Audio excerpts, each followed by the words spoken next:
संतोषजी मुंडे यांची दिव्यांग विभाग स्वतंत्र मंत्रालय दिव्यांग अभियानाच्या उपाध्यक्षपदी नियुक्ती केल्याबद्दल राज्याचे कृषी मंत्री नामदार धनंजयजी मुंडे साहेबांचे जाहीर आभारोत्सुक दिव्यांग विधवा परित्यक्ता माजी सैनिक संघटना बीड।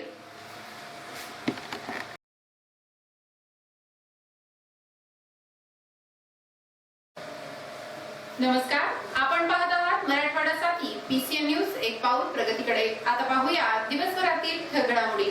राजकारणामध्ये मी नेत्या ताई साहेबांपासून आता आईच्या भूमिकेत आहे, त्यामुळे माझ्या लोकांचं हित बघणं, त्यांना न्याय देणं हे माझं परम कर्तव्य आहे। कुणा दुसऱ्याचं हडपून खाणं हे मी कधी केलं नाही। इकडची जागा लढा, तिकडच्या जागा लढा, दुसऱ्या प्रीतमताई घरी बसतील, तुम्ही लढा। आता असलं काहीही चालणार नाही, कारण मी कुणाच्या मेहनतीचं खाणार नाही। एक वेळ मी तुमच्यासाठी मेहनत करेन, तुम्ही म्हणाल तर ऊस तोडायला जाईल, कापूस वेचायला जाईल, पण स्वाभिमान गहाण टाकू शकणार नाही। अशा शब्दात भाजपच्या राष्ट्रीय सचिव पंकजाताई मुंडे यांनी रोखठोक भूमिका मांडली। राष्ट्रसंत भगवान बाबा यांचं जन्मस्थान असलेल्या सावरगाव येथील विराट दसरा मेळाव्यात मार्गदर्शन करताना त्या बोलत होत्या। पुढे बोलताना पंकजाताई म्हणाल्या, छत्रपती शिवरायांच्या महाराष्ट्रामध्ये माझं सर्व जाती धर्माच्या लोकांनी स्वागत केलं। मराठा, धनगर, माळी, मुस्लिम बांधवांनी माझं स्वागत केलं। या दसरा मेळाव्यात कार्यकर्त्यांनी गर्दीचं सीमोल्लंघन केलं, यासाठी सर्वांचे आभार। मी जेव्हा शिवशक्ती परिक्रमा केली तेव्हा मला वाटलं नव्हतं मला महाराष्ट्राच्या कानाकोपऱ्यात एवढं प्रेम मिळेल। शिवशक्ती परिक्रमा भव्य करण्याचं काम माझ्यावर आणि मुंडे साहेबांवर प्रेम करणाऱ्या जनतेनं केलं। माझ्या कातड्याचं जोडे केले तरी तुमचे उपकार मला फेडता येणार नाही। माझ्या कारखान्यावर छापेमारी झाली त्यावेळी तुम्ही 2 दिवसात 11 कोटी जमा केले। मला पैसे नको, केवळ आशीर्वाद कायम ठेवा। तुम्ही उन्हात बसलात म्हणून स्टेजवरचे सुद्धा उन्हात आणि मी सुद्धा उन्हात आहे। मी लोकांचे पैसे घेतले नाही, माझ्या लोकांचे आशीर्वाद पुरेसे। तुम्ही जमा केलेले पैसे मी घेणार नाही असं मी माझ्या मुलाला सांगितलं। मी तुम्हाला फक्त स्वाभिमान देऊ शकते। माझा माणूस उन्हात असेल तर सत्तेच्या खुर्चीवर सावलीत जाऊन बसणाऱ्यांचं रक्त गोपीनाथ मुंडेंचं असू शकत नाही। जिंकण्यासाठी आपण आपली नीतिमत्ता, निष्ठा गहाण ठेवू शकत नाही। राजकारणात माझ्या लोकांचं हित बघणं माझं परम कर्तव्य। जनतेला न्याय दिल्याशिवाय स्वस्थ बसणार नाही असं पंकजाताई मुंडे यांनी निक्षून सांगितलं।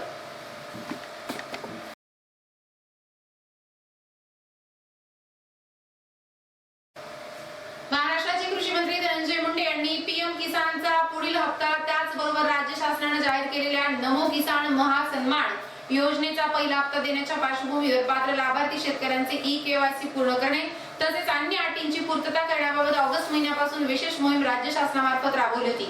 या मोहिमेद्वारे राज्यातील 13,45,000 शेतकरी पीएम किसान आणि नमो शिवाय शेतकरी महासन्मान योजनेसाठी कायमस्वरूपी पात्र ठरले।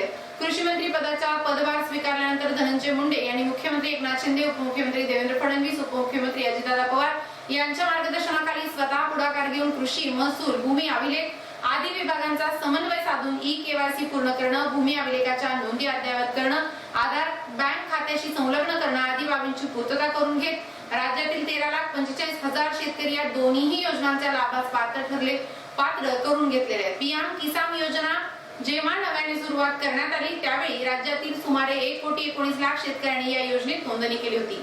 त्यापैकी सुमारे 95 लाख शेतकरी पात्र ठरले। मात्र वरील अटींची पूर्तता न केल्यानं 13व्या आणि 14व्या हप्त्यात त्यापैकी 85,60,000 शेतकऱ्यांना पीएम किसानचा प्रत्यक्ष लाभ मिळाला।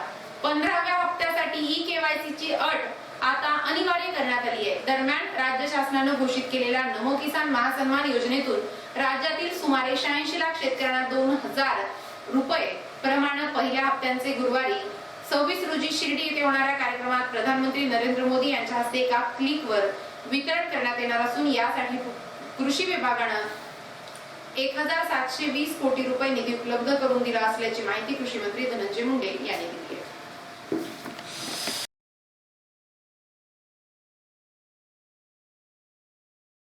महाराष्ट्र शासनाच्या दिव्यांग कल्याण विभाग दिव्यांगांच्या दारी अभियानासाठी डॉक्टर संतोष मुंडेंचे उपाध्यक्षपदी निवड झाल्याचा शासन निर्णय घेण्यात आला आहे। मुख्यमंत्री एकनाथ शिंदे, उपमुख्यमंत्री अजितदादा पवार, उपमुख्यमंत्री देवेंद्र फडणवीस, कृषी मंत्री धनंजय मुंडे व महाराष्ट्र शासनाचा दिव्यांग कल्याण विभाग दिव्यांगाच्या दारी अभियानाचे अध्यक्ष बच्चूभाऊ कडू यांच्या प्रयत्नातून निवड झाल्याबद्दल डॉक्टर संतोष मुंडेंनी आभार मानत अजून जोमाने दिव्यांग कल्याणासाठी काम करत राहू असा निर्धार व्यक्त केला आहे। सातत्याने आमदार धनंजय मुंडेंच्या मार्गदर्शनाखाली समाजातील दिव्यांग, निराधार, विधवा आदी वंचित घटकांना न्याय मिळावा यासाठी डॉक्टर संतोष मुंडे हे सातत्याने कार्यरत असतात।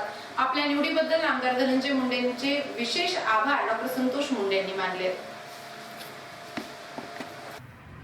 राज्याच्या दिव्यांग विभागीय मंत्रालयाच्या दिव्यांग अभियानाच्या उपाध्यक्षपदी माझी निवड झाल्याबद्दल मी राज्याचे मुख्यमंत्री आदरणीय एकनाथजी शिंदे साहेब, ज्यांच्यामुळं माझी ही निवड झाली आहे, ते आमचे मोठे बंधू आदरणीय राज्याचे कृषी मंत्री आदरणीय धनंजय मुंडे साहेब आणि या विभागाचे कॅबिनेट दर्जाचे मंत्री दिव्यांग विभागाचे अध्यक्ष आदरणीय बच्चूभाऊ कडू यांची सर्वांचं मी मनापासून आभार व्यक्त करतो। आणि दिव्यांगाचे जे प्रश्न राज्यामध्ये गेली 60 वर्षामध्ये कुठल्याही राज्यामध्ये दिव्यांग विभाग मंत्रालय विभाग वेगळा नव्हता, तो विभाग वेगळा झाला आणि तो विभाग वेगळा झाल्यानंतर मला जी उपाध्यक्षपदाची संधी भेटली, मी खऱ्या अर्थानं जे शेवटचा दिव्यांग आहे, ज्या खरा उपेक्षित राहिल्या त्या दिव्यांगाची सेवा करण्याची मला संधी मिळाल्याबद्दल मी वैद्यनाथ चरणी प्रार्थना करतो आणि दिव्यांगाची सेवा माझ्या हाताने घडो ही सदिच्छा व्यक्त करतो। धन्यवाद।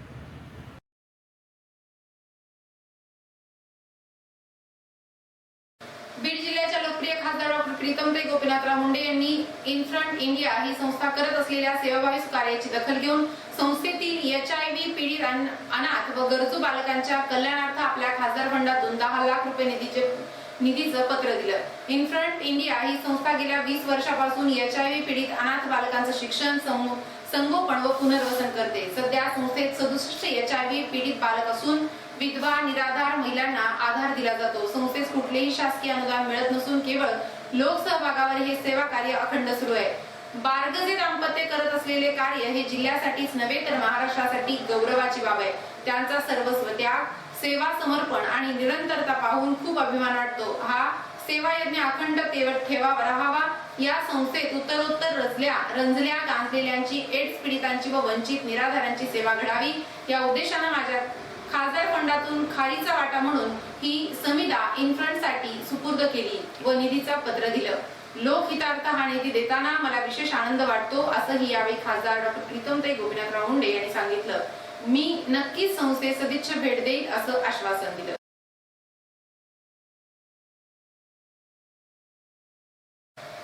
येथील प्राध्यापक स्नेहा लक्ष्मण वाकडे यांच्या सोशल अँड प्रिव्हेंटिव्ह फार्मसी या पुस्तकाचं प्रकाशन मंगळवारी विजयादशमीच्या शुभ मुहूर्तावर ज्येष्ठ सामाजिक कार्यकर्ते व राजस्थानी मल्टीस्टेट या पतसंस्थेचे अध्यक्ष चंदूलाल बियानी, ज्येष्ठ डॉक्टर विवेक दंडे, शिवसेनेचे ज्येष्ठ नेते अभय कुमार ठक्कर यांच्या प्रमुख उपस्थितीत करण्यात आले। पंजाब येथील एस विकास ऍडव्होकेट कंपनी या मेडिकल प्रकाशन संस्थेचं या पुस्तकाचं प्रकाशन केलंय।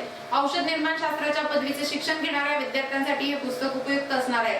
7 रोगाच्या प्रादुर्भावावेळी औषध निर्माण शास्त्र पदवी धारकांची जबाबदारी व सामाजिक आरोग्य याबाबतची अभ्यासपूर्ण माहिती या पुस्तकात आहे।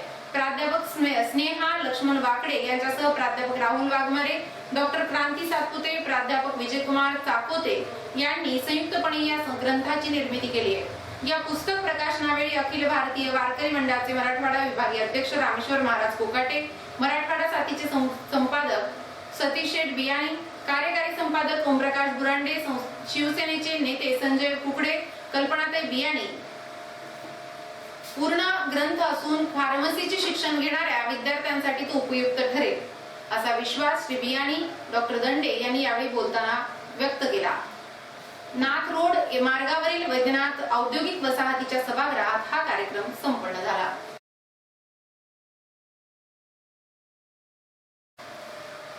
फिर्यादीसोबत तक्रार दाखल करण्यासाठी परळी ग्रामीण पोलीस स्टेशनला जाणारे सामाजिक कार्यकर्ते तथा इंजेगावचे माजी उपसरपंच मुक्ताराम गवळी यांना जीवित वाचक शिवीगाळ करत मारहाण करणाऱ्या पोलीस हेमंत कदम यांच्यावर गुन्हा दाखल करण्याची मागणी मुक्ताराम गवळी व बौद्धजन संघर्ष समिती परळी वैजनाथ यांच्या वतीने उपविभागीय पोलीस अधिकारी चोरमल यांना एका निवेदनाद्वारे करण्यात आली। याबाबत 25 रोजी उपविभागीय पोलीस अधिकारी चोरमल यांना दिलेल्या निवेदनात पुढे म्हटलंय की तालुक्यातील इंजेगाव येथील सामाजिक कार्यकर्ते मुक्ताराम गवळी हे 19 ऑक्टोबर रोजी फिर्यादी राहुल अश्रुबा जिंजुर्डे यांच्या शेतातील सोयाबीन चोरून नेणारा विरुद्ध तक्रार दाखल करण्यासाठी त्यांच्यासोबत परळी ग्रामीण स्टेशनला गेले होते.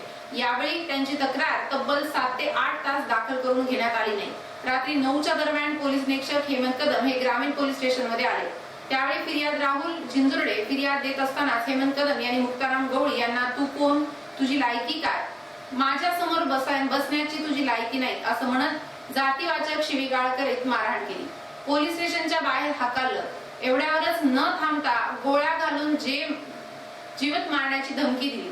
तसेच 353 व खोट्या दरोड्याच्या गुन्ह्यात जेलमध्ये टाकण्याची धमकी दिली. या प्रकरणी बौद्ध जन संघर्ष समिती व सर्व पक्षीय शिष्टमंडळ आज उपविभागीय पोलीस अधिकारी चोरमल यांना भेटून निवेदन दिले व हेमंत कदम यांच्यावर कार्यवाही करण्याची मागणी केली आहे. 8 दिवसात हेमंत कदम यांच्यावर कार्यवाही झाली नाही तर परळी उपविभागीय कार्यालय व तहसील कार्यालयासमोर आमरण उपोषणाचा इशाराही यावेळी देण्यात आला.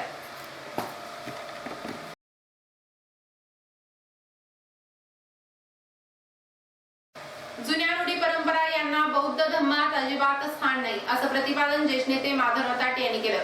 ते 68व्या धम्मचक्र परिवर्तन दिनानिमित्त सिद्धार्थनगर येथे आयोजित कार्यक्रमात अध्यक्षस्थानावरून बोलत होते. तर यावेळी प्रमुख आणि म्हणून बोलताना वंचित बहुजन आघाडीचे जिल्हा महासचिव मिलिंद घाडगे यांनी बाबासाहेबांनी आम्हाला समतेचा धम्म दिलाय. सिद्धार्थनगर येथील त्रिशरण बुद्ध विहारात 68व्या धम्मचक्र परिवर्तन दिन उत्साहात साजरा करण्यात आला. या कार्यक्रमाचे अध्यक्ष आणि ज्येष्ठ नेते माधवराव ताटे हे होते तर प्रमुख पाहुणे म्हणून वंचित बहुजन आघाडीचे जिल्हा महासचिव मिलिंद घाडगे, भारतीय बौद्ध महासभेचे तालुका अध्यक्ष हनुमंत वाघमारे, ज्येष्ठ पत्रकार रानबा गायकवाड, प्रसिद्ध विधिज्ञ ॲडव्होकेट दिलीप उजगरे, वंचित बहुजन आघाडीचे तालुका अध्यक्ष गौतम साळवे, सामाजिक कार्यकर्ते मुक्ताराम गवळी, समता सैनिक दलाचे चीफ डॉक्टर स्वप्नील महाळंगीकर, धम्मानंद क्षीरसागर आदी उपस्थित होते. कार्यक्रमाच्या सुरुवातीला माधवराव ताटे यांच्या हस्ते पंचशील ध्वजाचं ध्वजारोहण करण्यात आलं. यावेळी समता सैनिक दलाच्या वतीनं मानवंदना देण्यात आली. या प्रसंगी माधवराव ताटे, मिलिंद घाडगे, ॲडव्होकेट दिलीप उजगरे, हनुमंत वाघमारे, डॉक्टर स्वप्नील महाळंगीकर आदींची समायोजित भाषणं झाली.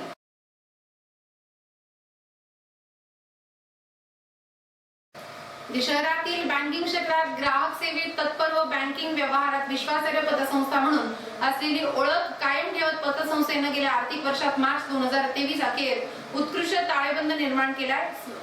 स्वामी वि. दा. सावरकर नागरी सहकारी पतसंस्थेची वार्षिक सर्वसाधारण सभा खेळीमेळीत पार पडली.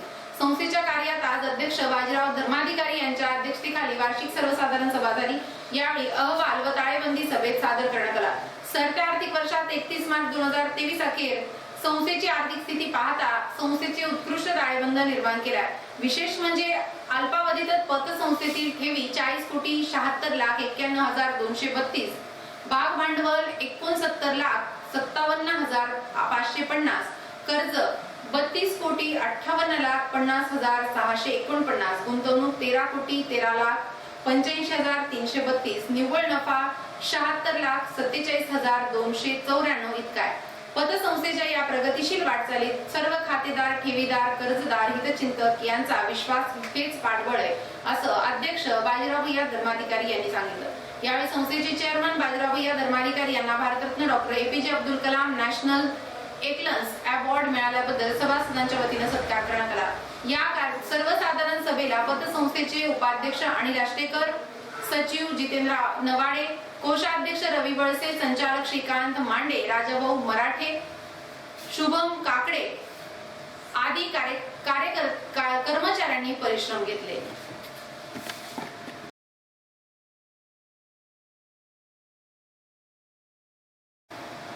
आता येथे थांबू. उद्या भेटूया याच वेळी याच ठिकाणी. मराठवाड्यासाठी PCN न्यूज एक पाऊल प्रगतीकडे. धन्यवाद.